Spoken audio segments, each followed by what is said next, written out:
support them to stay in college, graduate, and get that job. We're very, very committed to that, and those are our values and principles that we hold very dear. Student success, high and rigorous achievement for our students. And thinking about diversity, I certainly agree with Dr. Barrow that we struggle as well with diversity at the Technical College. And we do so in two different areas. One, with our employees. Certainly the diversity is not where it needs to be. We do work with that. We do struggle with that. We do look at those numbers. We do think about that process. On the other side, our diversity with our student population is not where it needs to be. We are about 75% white, 25% minority. The relationships that we're talking about right now and how we can get in front of minority students, maybe through church activities, maybe through summer, I know you have lots of summer activities.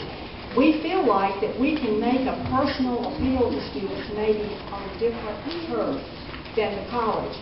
That we know that we have great equipment, great instructors. We know that we ought to have more minority students in our college. We're working with high schools, we partner with counselors. We are doing a lot of things, but we are not where we need to be in terms of recruiting minority students. I would greatly appreciate your input on that. And back to the employees, just this week, we had just a chance to sit down informally with one of our minority instructors who's really built a very, very strong program with us. And we talked about this diversity issue and what did she think that we could do to increase our employee pool, minority applicants for the jobs. All of our jobs are posted on our website, Okefenokee Technical College website. All of our part-time and all of our full-time jobs are posted with all of the criteria that a person has to meet in order to be considered qualified for that position. It is there as transparent as it can be. But what she said was, it struck us like a thunderbolt. She said people don't go to Okefenokee Technical College website when they're thinking about, I may want a teaching job. They go to Monster.com or something similar like that. So how easy is that? I immediately went to HR and asked her to look into that, Monster.com, and I think there are other partner websites for that. So that was just one example of how we can broaden our reach to attract and appeal to additional candidates, might be Hispanic, African American, but certainly we need to make sure that we are out there in different venues that people are more likely to look at, peruse, and then hopefully submit an application through our HR process.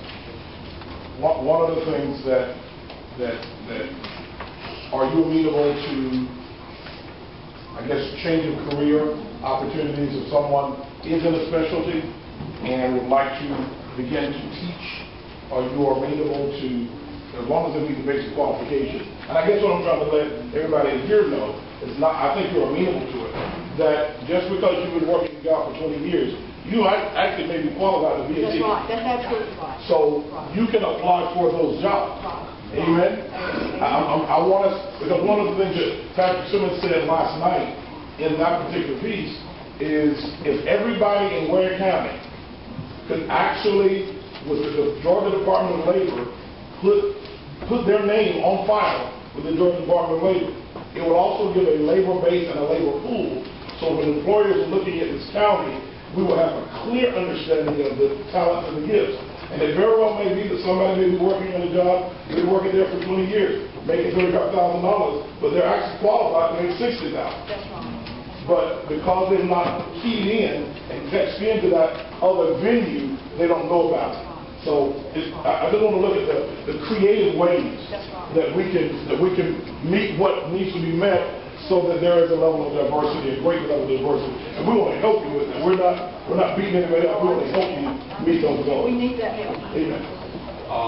Literally, just want to take a little bit of a take on this diversity because we're in the middle of the church and one of post-segregation, after segregation, one of the biggest things that black folks have to do is try to find a definition of ourselves as something other than the people that have been oppressed. Right. It then becomes the church's responsibility to remind us who we are as a community.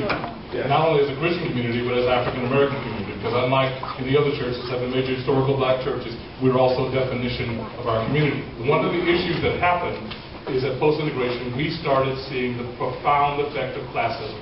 Amen. which is that there are begin to be people who believe that I got mines, I've gotten a little higher, and I'm not the same as they. Mama. That is profoundly destructive. Amen. In the context of education. Yes. Because, quite frankly, we still are in the point where we have a couple of people, a generation that still hasn't gone to college. We have a generation that still, and the main way that you get to know how to go to college, or you get to know how to go to high school, is by people who have been there. Right. But if those people who have been there don't feel responsible for those folks who haven't been there, is a very small group of African Americans who are beginning to rise, and the rest of the community who are beginning to look like they're falling. Yes. And they're not look like they're falling, they literally are being left behind because it is a possibility of relationship. This is different from any other church. This is different. This is an ethnic church reality. Yes. What the church can do is to be what it has always been. If you're Madam C.J. Walker, the first black woman millionaire, you sit in the church by maybe somebody who's only making the minimum wage. Right. And they treat you the same. That's right.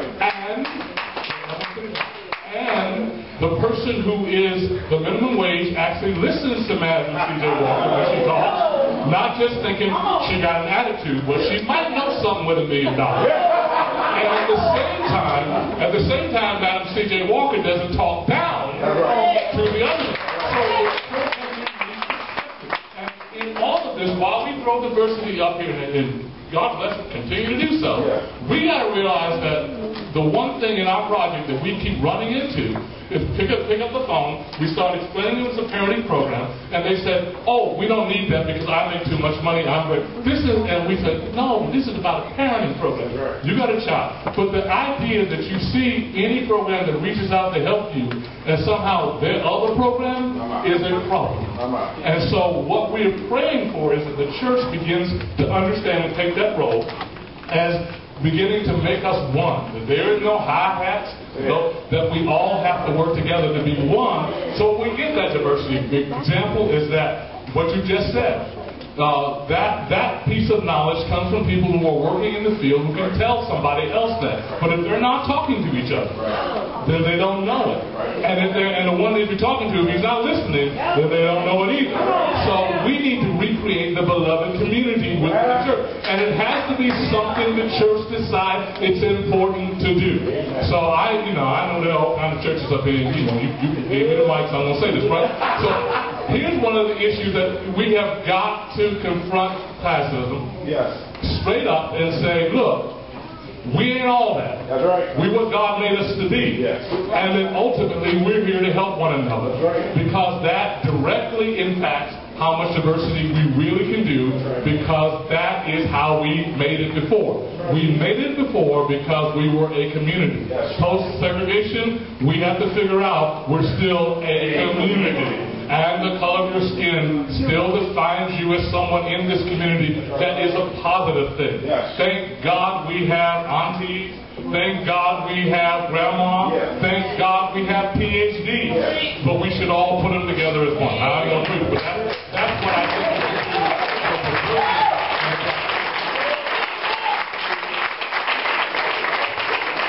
Also, what I want you to know is that that's the man who's preaching tomorrow night. He's